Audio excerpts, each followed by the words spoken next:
Welcome to the Workamper Show, a podcast devoted to helping you discover how to finance your RV travel dreams.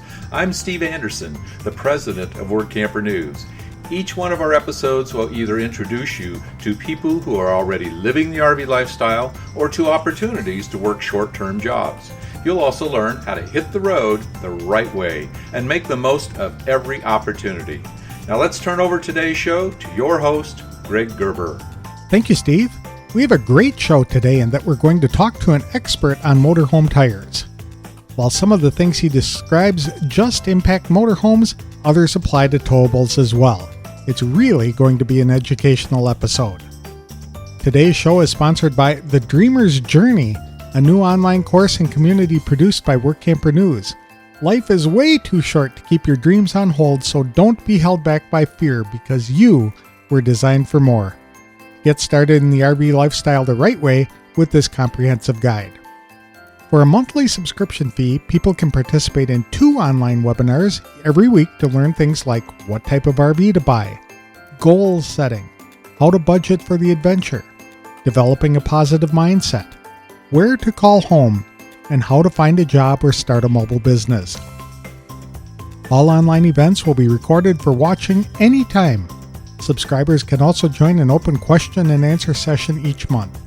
For more information, visit www.rvdreamersjourney.com. Jeff Bown technically started Motorhome Tires out of his garage 35 years ago. Today, his company is a massive network of more than 4,000 certified installers nationwide. Together, they complete nearly 1,000 mobile tire installations every year. The installations can take place everywhere, even, as Jeff noted, on National Forest property. That's a huge benefit to motorhome owners because they don't have to first find a facility that can install tires on big rigs, then hope the firm stocks tires specifically for motorhomes, and third, that the company has time in their schedule to complete the installation. Not only will the firm install tires, but the technicians can also replace valve stems, balance the tires, and add a product that can help maintain control of the RV in an event of a blowout. Jeff explains why his firm uses balancing beads compared to traditional spin balancing, where the little lead devices that are pushed into the rims can fall out, resulting in a tire losing balance. Jeff also explains why it's so important to monitor tires based on age and not just how many miles they've been used. In fact, he recommends people check the date codes on tires before signing any paperwork, especially for a new RV. He also describes why monitoring air pressure is critically important to ensure that tires are not inflated to the maximum pressure listed on the tire. The pressure inside the tires varies greatly when the tires are cold compared to after they've been traveling for a number of hours. Jeff explains why it's important to keep tires covered when not in use, like when an RV is stored or parked at a campsite for an extended period of time. Because work campers are parked at one location an entire season, Jeff says it's a really good idea to keep tires covered when the RV is not in use. He also recommends a specific brand of tires and explains why he came to that conclusion. Plus, he strongly recommends adding Tyron to the front tires because it works to keep the tire on the wheel so that a driver can maintain control of the rig if one of the steering tires blows out. He really packs a lot of solid tire facts and information into his 35-minute interview. So without further delay, please welcome Jeff Bown, the owner of Motorhome Tires, to the show. Thanks for coming on the show today, Jeff. I really appreciate your time. So tell us, what is motorhometires.com all about and how'd you get started? Well, Greg, let me say thank you for having me on, and greetings to all the work campers. I just think it's great what you guys are doing, that you connect work campers with employers around the country. It is a great need, and you guys meet that need. And next year we're going to need probably a dozen work campers ourselves as we increase our presence in various trade shows, the motorhome trade shows around the country. And we will be utilizing your work camper force for that. So excellent. I just, again, want to say thank you to you and hello to all the work campers that are listening. Okay, very good. So when did you get started? So Motorhome Tires, so we've got Oh, I started selling tires out of my garage with a pickup truck many, many years ago, and just kind of gravitated toward the motorhome side. And today we have 4,000 TIA certified commercial installers in our network. We do about 1,000 mobile installations a year, mostly for Class A coaches. And we also do installations for Class B and C, but our kind of sweet spot is installation, mobile on-site installation for Class A coaches. And it took a long time to build that installer base, but I'm glad that task is over. But now that it's there, we really have the unique ability for a motorhome owner, no matter where they're located in the continental United States. They could be on national forest land, they could be anywhere, and we can do on-site mobile installation. So with one phone call, we can facilitate the entire process. We stock Motorhome Tires, plus we have a back-end API in our system where we could locate tires anywhere in the country. And so no matter where a coach owner is, East Coast, West Coast, Central USA, North, South, it doesn't matter. We will have a commercial TIA certified installer in that area. So a coach owner can call us and say, okay, I've got 6 of such and such size, 295/80, 22.5, or 235/80, or 305/70s, or whatever they've got. And I need to get 4 or 6 or 8, or I need to buy 2 steer tires, whatever. We can completely do that transaction from A to Z. We can secure the tires, ship the tire to the TIA certified installer, and the installer will then go to wherever the coach is located. If it's at their home, if it's in a storage, if it's at an RV resort, this is kind of the space where we live. And it's a good thing. And we continue to grow, and we're continuing to get out. And I just love it. I'm one of the blessed people because I love what we do, and we've got a great team here. We've got about 15, 20 remote employees, and we just keep growing every year, and it's just great. And I just love it, and I'm thankful we live in the greatest country in the world. It's not perfect. A lot of mistakes. It is far from perfect. That's right. But for those of us that want to work hard and put in the time, it's really a beautiful country. So I want to thank you again for having me on. Sure. This is remarkable. So I would imagine when I first heard that you were doing mobile, I thought, okay, I've got a flat or something like that. Send somebody out there, and it was kind of an emergency repair or whatever. But you're saying that you can bring out all of the tires and do a complete changeover of all the motorhome tires on location. You don't need to have a lift to push that thing up and change the tires that way. Really? Yeah, and all of our installers are TIA, which is Tire Industry Associate. They are heavy truck tire installers. So, for example, we will only work with companies that are certified with big truck tires, semi tires, commercial tires, industrial tires. And so those are the folks that we work with. So they'll come out with their own equipment and their own jacks, and they will do the whole thing. And while they're doing that, they also will replace the valve stems, and we use the balancing beads for balancing. And we actually prefer the balancing beads to the spin balancing for a couple reasons. Number one, the weights can fall off, but really the big reason is that the balancing beads keep the tire dynamically balanced over the life of the tire. So a tire changes as it ages. It's not the same tire in 2 years or 4 years, 5 years. After 6 years, it needs to be changed anyway. But as it ages, that tire changes. And what the beads do is they roll around. They're little ceramic beads about the size of the head of a pencil, and they roll around inside the tire, and they dynamically keep the tire in balance over the life of the tire. So the installer will come out with the balancing beads, he'll come out with the valve stems, and of course the tires, and he'll do everything right on site. He'll go right to the coach, wherever the coach is. It's at your house, it's at a campsite, and it's great because if someone wants to have it work done, if they're parked at some resort, they don't have to unhook and drive to an installer and wait in a showroom. It's great for social distancing, especially with all this going on right now with social distancing. They don't have to engage in that. The installer will go to them. So I think we're meeting a need, and it's great. That's neat. I know RV tires are something that is talked about a lot in our industry and in our lifestyle because when you buy an RV, they generally slap on some tires for you and they'll work for a while, but it's probably better to actually pull them off and get a specific brand. Now, you guys specialize in just motorhome tires, right? So we're not talking about travel correct. trailers, but some of this That's correct. applies to both, right? Some of what we're going to talk about applies to any tire. Absolutely. And we want to talk also about the age of a tire and how to identify. And some of your listeners will be aware of this, and some may not. But there's the kind of the naming convention of how do we know how old a tire is? It's a 4-digit code, and the first 2 digits is the week of the year, and the second 2 digits is the year itself. So if we see a code like 2015. That means that tire was made the 20th week of 2015. Now, the code will always appear in its own bubble. It's going to be a oval-shaped bubble about a 1/2 inch long by a 1/4 inch high, and that is the date code.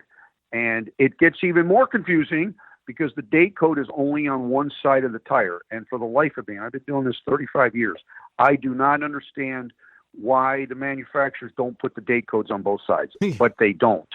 They only so it's really confusing because sometimes someone can look at a tire and think they see the date code, they see a number DOT, and it's this long number. That long number is the plant number. It's not the production date number. Okay. So the 4-digit date code is going to be by itself in its own bubble, and it's going to be 4 digits and just 4 digits in that bubble, but it will only be on one side.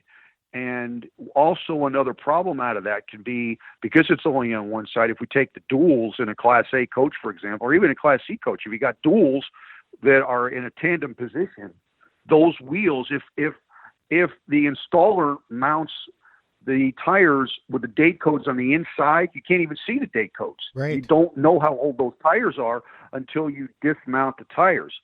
So I will sometimes say to people, and thankfully 99% of RV dealers are legitimate. They're people of integrity. They're companies of integrity.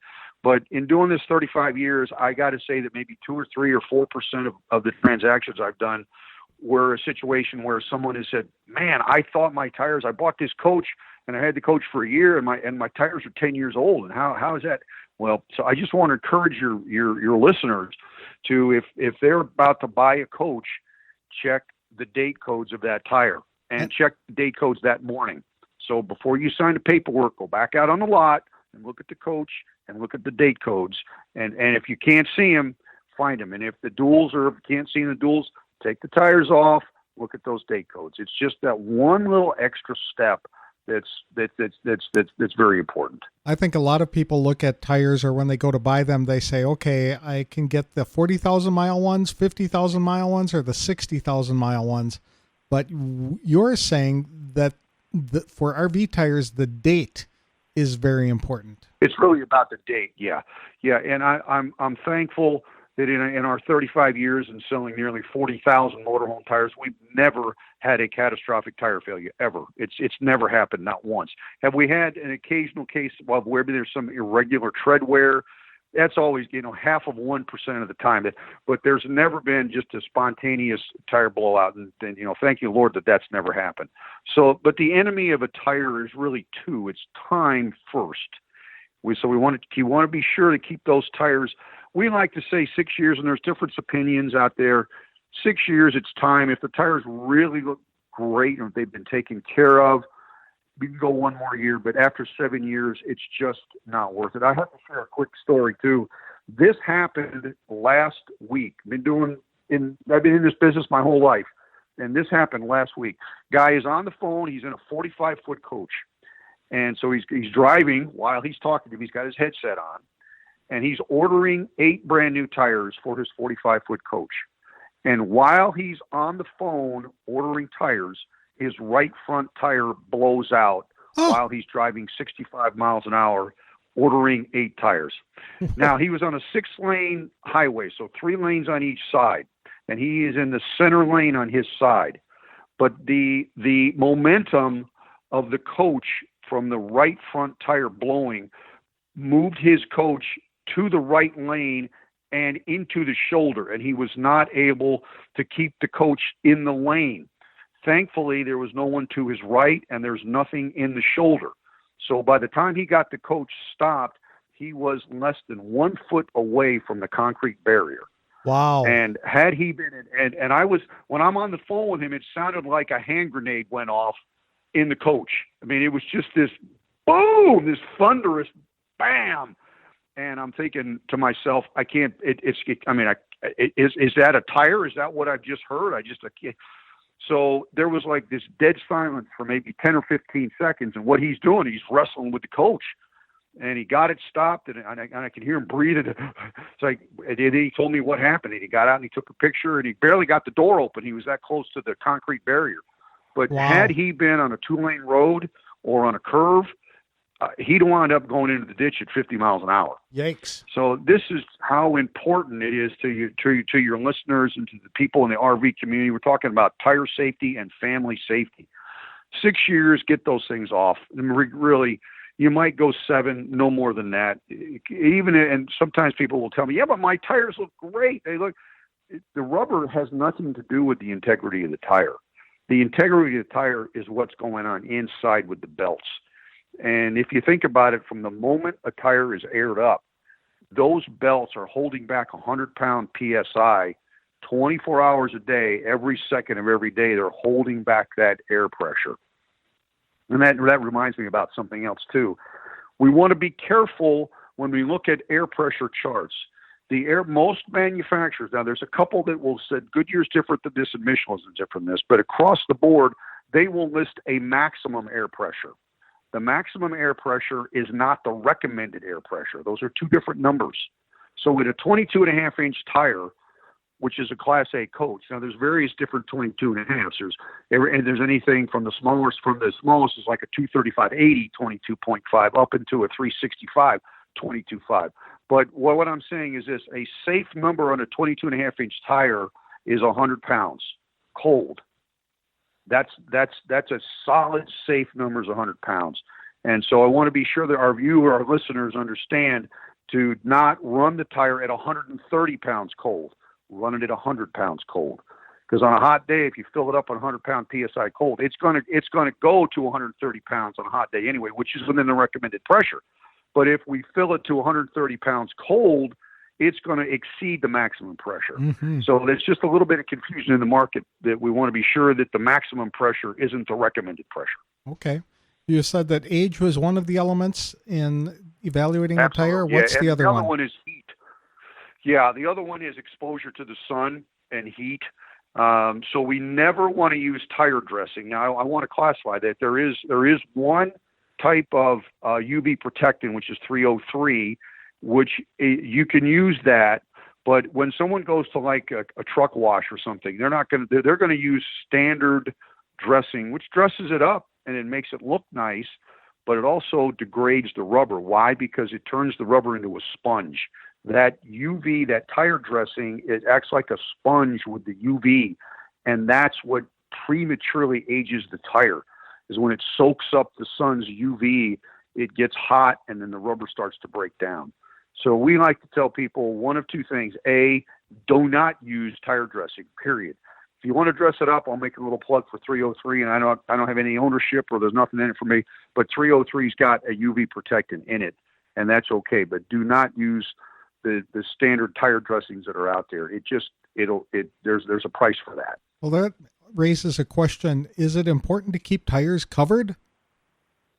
Yes. When you're at all times, if you can keep them covered, even if you're in a campsite, put your covers on them. It just keeps the UV off the tire, and UV is the enemy. That's the enemy.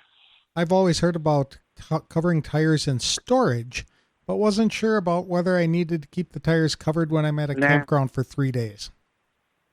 Well, I wouldn't worry about necessarily 3 days. But if someone's going to be there for 3 months, that's a different story. Most work campers are. Yep. Then in that case, I would strongly recommend buy a set of covers. You can pick up covers, very inexpensive, put them on. It'll extend the life of the tire, makes the tire safer, especially as it gets up in its years. You had mentioned how important it was to fill the tires to the recommended pressure. Now, I have heard that the RV's tires are holding a different amount of weight depending upon where they're located in the RV. So if there's more stuff in the lower right corner of the RV, you might not have to have a different pressure setting for those tires. Is that right? Yes. Yeah, there's a little bit of flexibility there. And also, too, if we would never go in a 22.5-inch tire, that's what we're talking about here for Class A coaches. But the theory is the same. If we take a little bit of air out of the tire tends to ride a little bit better, but we don't want to go too far because too much of a good thing is not a good thing. So with a 22.5-inch tire, if we want to go down to 95 pounds cold, that's fine. The tire will ride a little bit better. If there's a little more weight in the rear and we need a little more carrying power, then we can go up to 105 cold. Goodyear's done a pretty good job, in Michelin too, of putting recommended air pressures based on the weight that the tire is carrying. So I would refer back to those charts. You had recommended or mentioned Michelin and Goodyear several times. Are those your recommended brand for tires? Well, let me say a couple things, and I probably need to. It's an excellent point. Our number one seller, oddly enough, is Toyo, and we've been selling Toyo for 25 years. And for every one set of Michelin or Goodyear we sell 25 sets of Toyos. Wow. It's just a huge, huge seller. On average, a coach owner is going to save about $900. And if they're buying 8 tires, they're going to save about $1,500 running a Toyo. And it's got the same single max load as the Michelin, the same revolutions per mile. It's what the industry might call the metric substitute. So Toyos they've really come on strong in the motorhome community, very well accepted. And for us, it is hands down by a wide margin our number one seller. Now, many manufacturers are just slapping on tires. I don't think they're probably looking for cheap, not necessarily safe. So when you buy a Correct. new RV, would you recommend replacing the tires right away? I think I'd want to know, are we talking about what is the age of the coach? How old is the coach? It'd be the first thing I'd want to look at would be the tires. Mm-hmm. You know, if the tire goes bad, nothing else on the coach matters. You know, the tires have got to perform, and they've got to perform all the time. So for those of you that are maybe selling the coach that you have, your coach becomes more marketable. For any work campers that are selling their coach, it's easier to sell your coach with brand new tires on it, because it's the first question any buyer is going to ask. Any educated buyer is going to look at the tires. I know when I sold my RV, I replaced all of the tires before I put it on the market, and I think that probably helped. Smart. Mm-hmm. It did help. Yeah, it did. Yes, it did help. How does overloading a tire impact its life? Sure. It puts excess stress on the belts inside. And now the belts are working harder. Remember, they're working every second of every moment to hold back that air pressure. So if a tire is overinflated, those belts are exceeding over the long term their designed what their design strength is. So they're going to break down faster. Okay. So when you have an RV or a motorhome that has 25,000 pounds, those tires or the entire RV itself is being held up by the air contained in those 6 tires. Sure. And so that's what you're saying is that the pressure that's putting on the belts itself can really do some weird things. Can it make them square? Yes, it can. Yeah, it tends to. Well, a telltale sign for overinflation is the center tread face of the tire will bulge out. And how you can see that is that if you've got irregular tread wear in the very center of the tire, where it looks like the center of the tire is has less tread on it than the exterior parts of the tire. When I see that, I immediately think the tire is overinflated. It has been run for an extended period of time with too much air pressure, so that center section bulges out. Okay. Are there any differences in the types of tires that RVers need to really pay attention to? Great question. We always want to put in a motorhome application, we want steer tires in all wheel positions. And we do that for two reasons. A steer tire is quieter and a steer tire is smoother. So if we think about like in our mind, if we think about a lug tire, like a drive tire that goes on a dump truck or something where it has 45-degree lugs on it, those lugs are why they have more traction. There's a trade-off for that traction. Those 45-degree lug siping patterns are louder when they drive, and they're also not as smooth. So in a motorhome application, we want quiet and we want smooth. So we want to put steering tires in all wheel positions in a motorhome. What's the difference between a steering tire and a regular tire?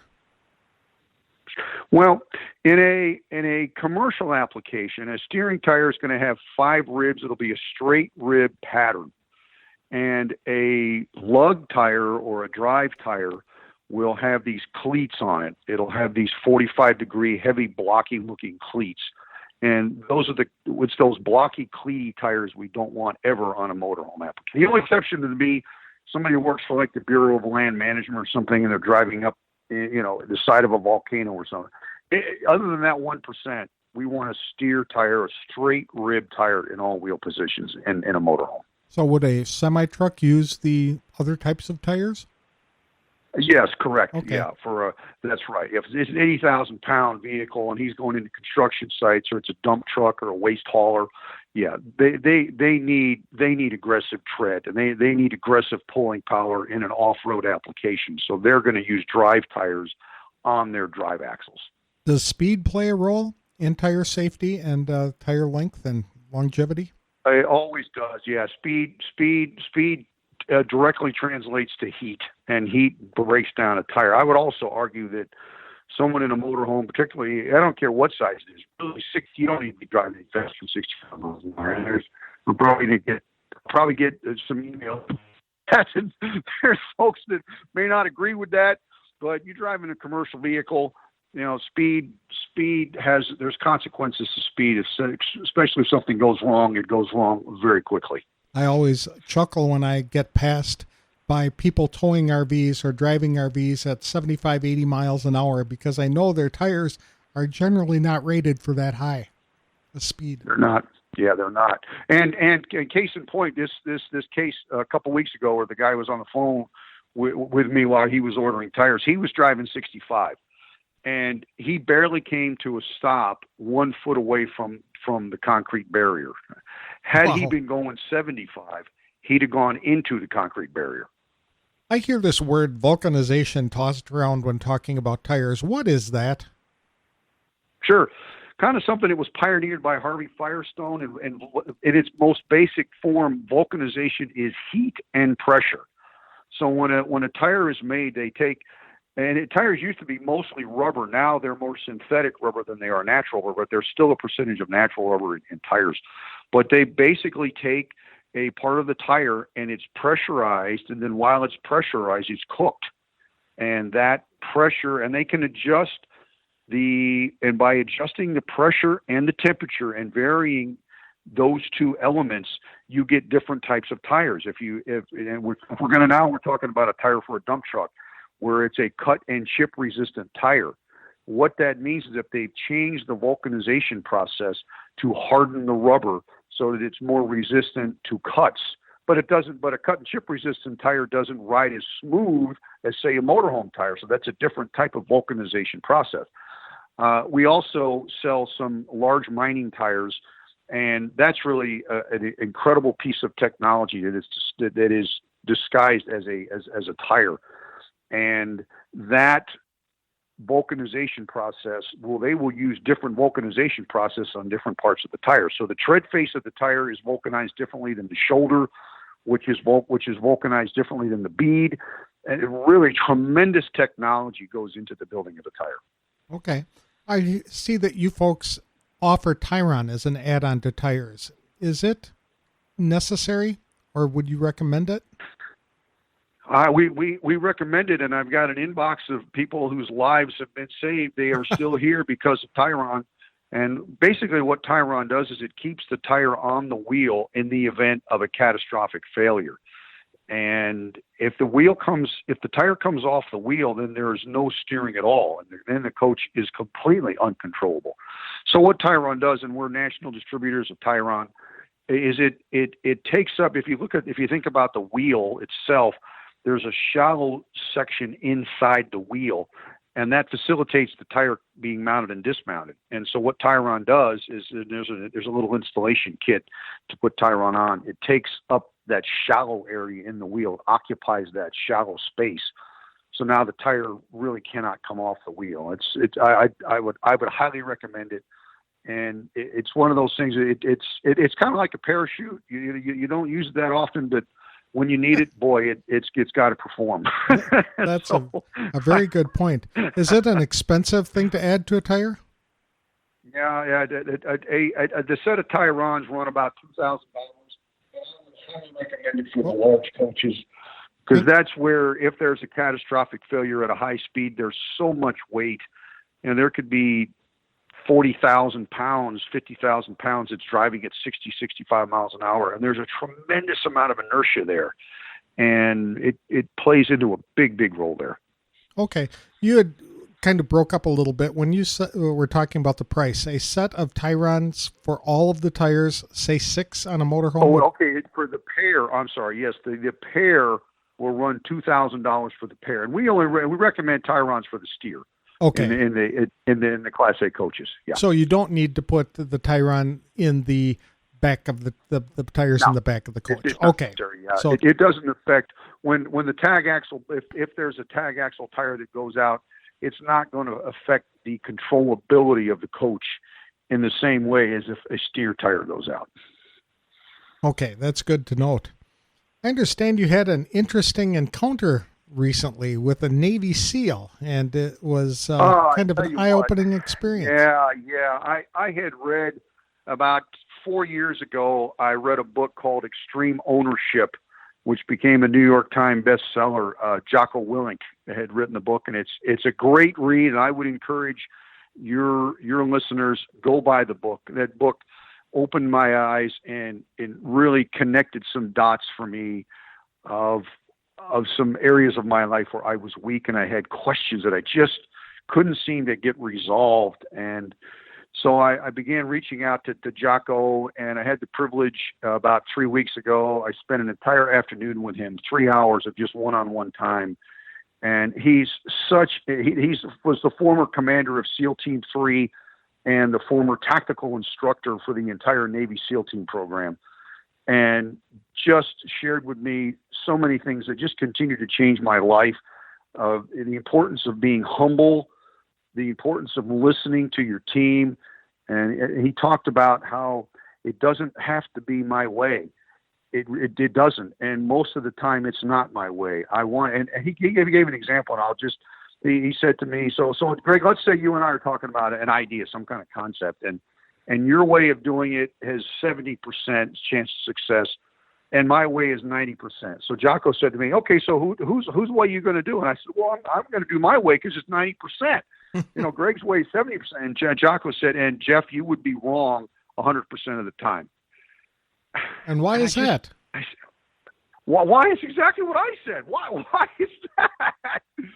He said, well, the number one job of a leader is to create other leaders. And by denying Greg the ability to implement his plan, you're denying him the ability to grow. And to learn from his mistakes. So by implementing his plan, he knows his name's on the line. Tell your team you're going to do it Greg's way. It's Greg's plan. Greg gets the credit. Now Greg has ownership in making his plan work. And he grows as a leader, and he becomes more as a leader. And you're teaching and growing leaders, which is the first task of a leader. Mm-hmm. That sounds dangerous to give up that much control, though, to somebody who might be making a mistake. Well, yeah, so, okay, excellent point. Now, so then he said, so what if Greg's idea is 20%? And then he said, well, if Greg's idea is 20%, then you're going to point out the holes. You're going to see the gaping problems. But if his idea is 70%, Give him a shot. Mm-hmm. He said something to me that just wow. And Jocko's now 50 years old, so he's retired from the teams. He's been in the teams. He was in the teams 25 years. And so he asked me a question. He said, so I'm now a 22-year-old guy, fresh, brand new Navy SEAL, and I've just been attached to this elite commando group that is SEAL Team 1. What do you think my first job was as a brand new Navy SEAL? Clean the restrooms? And I thought for a moment. You got it, brother. Was it really? Exactly what he did. Here's a brand new Navy SEAL cleaning restrooms, cleaning the toilets for 90 days. That's so exactly learning right. to serve his teammates. and I said,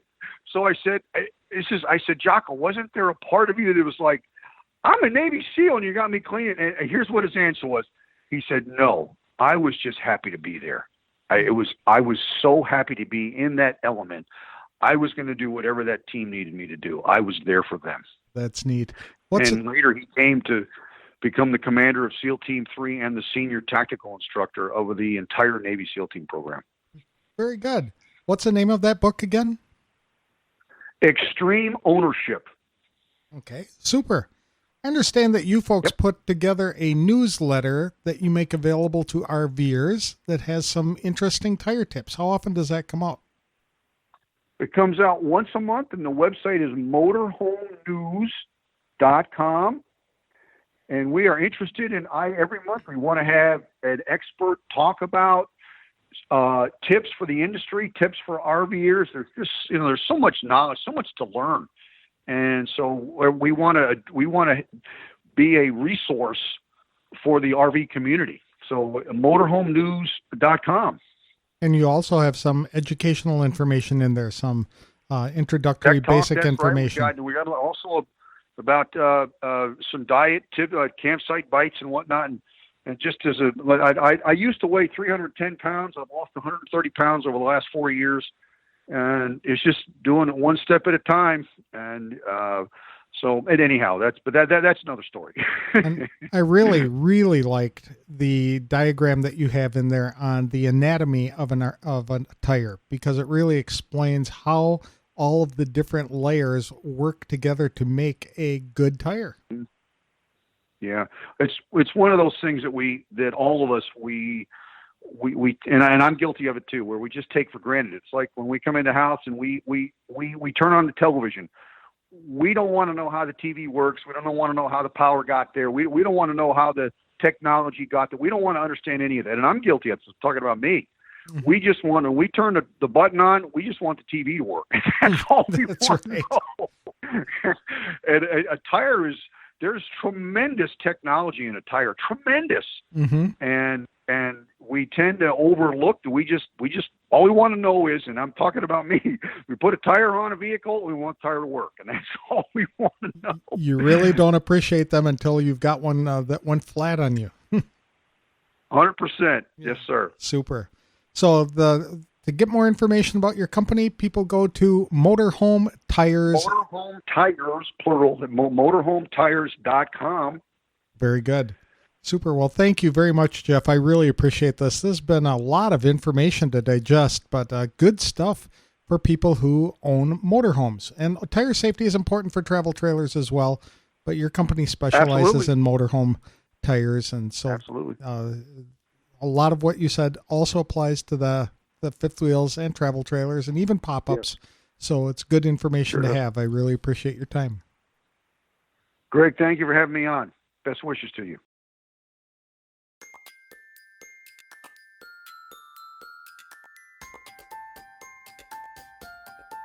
This was one of my all-time favorite interviews. I really appreciate Jeff Bown for taking time to really enlighten us to the importance of good tire care and what to look for when purchasing RV tires.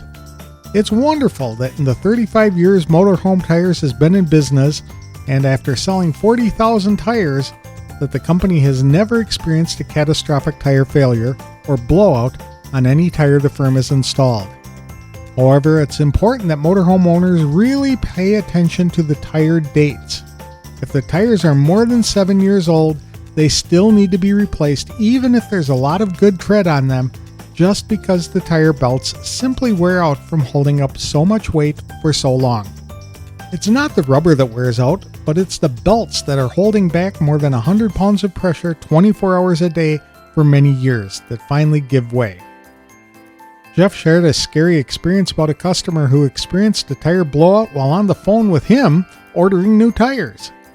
The customer was fortunate he did not wind up veering off the road at more than 50 miles an hour. He's also lucky he didn't hit that concrete embankment. I was also surprised at Jeff's recommendation to not use any type of tire dressing because that degrades the rubber material. The dressing soaks into the tire and results in premature aging of the tire material. So while the tire dressing may help tires look nice, it will reduce the overall tire life, and motorhome tires are very expensive to replace. I appreciated Jeff's observation that replacing tires on a motorhome before it is sold can often increase the RV's value more than the cost of the tires. Jeff closed the interview by mentioning an encounter he had recently with a Navy SEAL that he considered to be life-changing. It was a good message to keep in mind today because all of us seem to be convinced that our way is the only way and the best way to do anything. For business leaders, it's essential that they put their trust in their staff to try things that may be a different way of doing something than the owner or manager may do. That trust empowers employees to take more responsibility and develop their own leadership skills. And I just loved that message. If you'd like more information about Jeff's company, visit www.motorhometires.com. If you own a motorhome, he'll set you up with some great tires at very competitive prices. And his installers will come to you.